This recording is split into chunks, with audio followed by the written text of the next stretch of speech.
In today's video, I'm going to teach you how to see Udemy refund status on desktop. If you've recently asked for a refund on a Udemy course and want to confirm where it stands, you can check that right from the desktop site.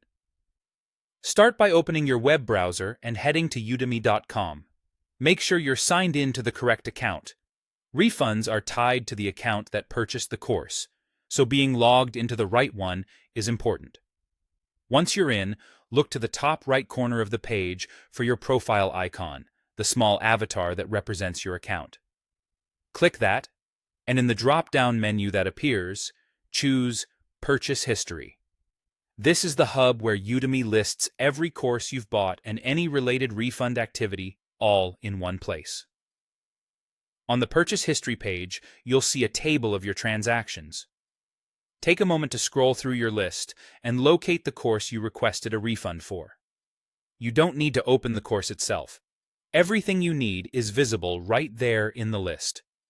When you find the correct entry, focus on the refund status column. This section summarizes the details of your request. Here's what you'll typically see. First, the date and time your refund request was submitted, which confirms that Udemy received it. Next, if the refund has been completed, you'll see when it was processed. Processing can take some time depending on your payment provider, so it's normal for this step not to be instant.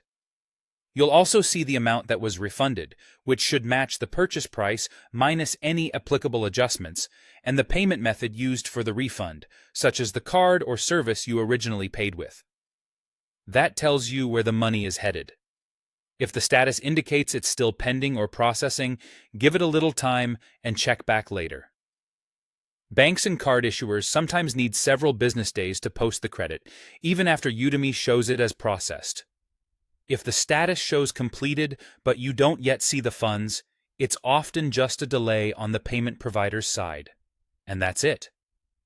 By visiting your purchase history and reviewing the refund status column, you can quickly confirm when the request was submitted, whether it's been processed, the amount, and the refund destination. Keep this page bookmarked while you wait, so you can monitor any updates without searching for it again.